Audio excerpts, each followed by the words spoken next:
is also underway in parts of Nairobi, including Kibra and Mathare. In Kisumu, people are being pulled out of their houses and shot or crowbarred to death by police officers. In Migori and parts of Homa Bay, police are going into villages away from towns and shooting or crowbarring people to death. All the elements of the making of a genocide are present in the developments in Luorad. Victims are being dehumanized. There is organization. The attacks taking place are clearly planned. The people undertaking the destruction of the rules are clearly trained, whether they are police officers or goons.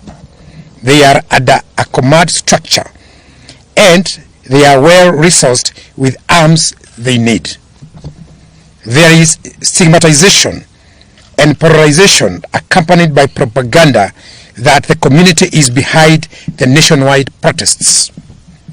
There is preparation, with perpetrators knowing when to attack, which area, and they are using what appears to be the adopted slogan of dealing with Luo once and for all.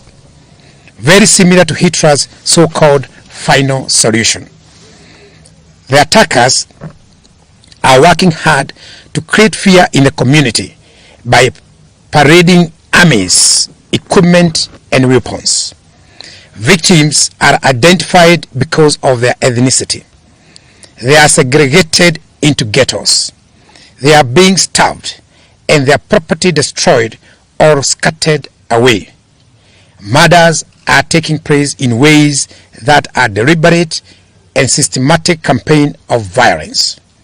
This crackdown has been concentrated in slums and other low-income areas of the county where the so-called hustlers, in whose name the interests the Kenya Kwanza regime claims to govern.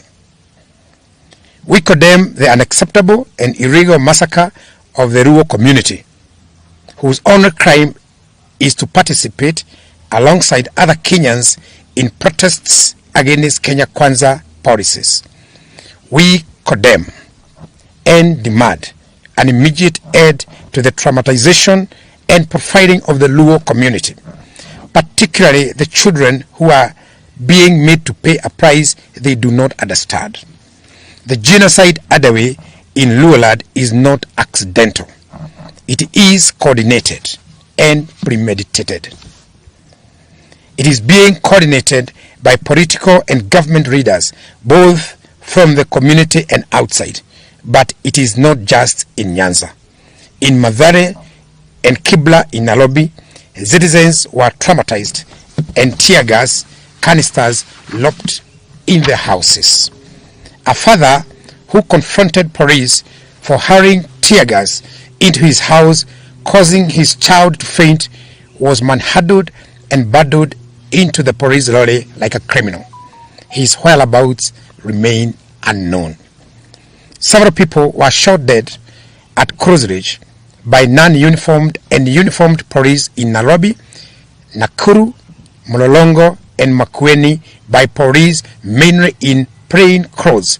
Shot and killed citizens, a majority of whom were going about their daily business, and others lied at their places of work. Similar executions have occurred in Kisii, Busia, and Kericho, and elsewhere in Kenya, all in the name of stopping citizens to exercise their constitutional right to hold peaceful demonstrations. Much as Ruto tries to depict Azimio demonstrators as violent, it is evidently clear that our demonstrations are peaceful, and it is the police who import violence and use of excessive force into them. We remind all that whenever Azimio hold rallies and or demonstrations without police interference, they end peacefully without violence or distractions. The decision by police command to force to end peacefully without violence or distractions. The decision by police command to force access to homes is sharply and unnecessarily escalating tensions and costing lives. Inspector General of Police, Mr. Japhet Koome, and CS Interior, Professor Kithure Kindiki, must immediately withdraw police officers from people's homes and residential areas, especially now that there are no demonstrations. The developments in Nyanza take place against other equally worrying actions by the state. Both police and hired goons are trailing, arresting, and shooting people from vehicles with foreign number plates. In the 3-day demonstrations that ended last Friday, that was yesterday, South Sudan and Tanzania number plates were visibly deployed. This creates unnecessary tension and conflict between our country and these federal countries and our people against the people of Tanzania and Southern Sudan. As police battle our people on the streets, they have also taken over the corridors of justice in our courts. We saw police attacking families of people seeking justice in court.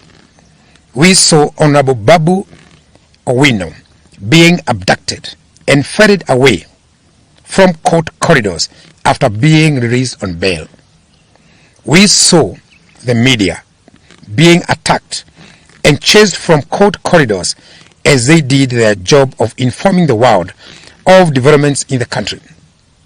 Azimio readers are being put under house arrest, constant surveillance, and persistent threat of being arrested. We demand the unconditional release of all the Azimio readers and supporters who are still being held incommunicado.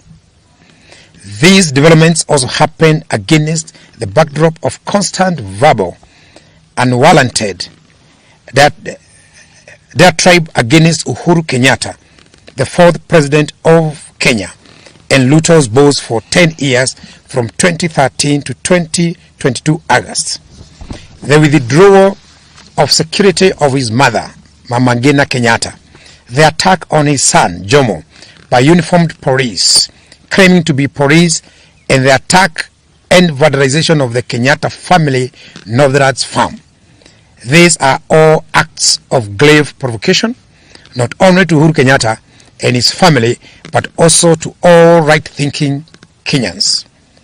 Clearly, Ruto has, for all intent and purposes, suspended the Constitution of Kenya and is following his whims. We shall not watch helplessly as Ruto and his cronies completely dismantle the Republic of Kenya as set up by our Constitution. We shall not surrender our rights, including the right to life, dignity, and the right to peaceful protest. We shall not surrender our voices or agency. We shall fight for our rights as we have fought for them before, and as our fathers fought for them before last. We call on all right-thinking members of society to rise up and be heard. Let us all say enough is enough. William Ruto and his illegitimate regime must listen to Kenyans. All these actions by police undermine the rule of law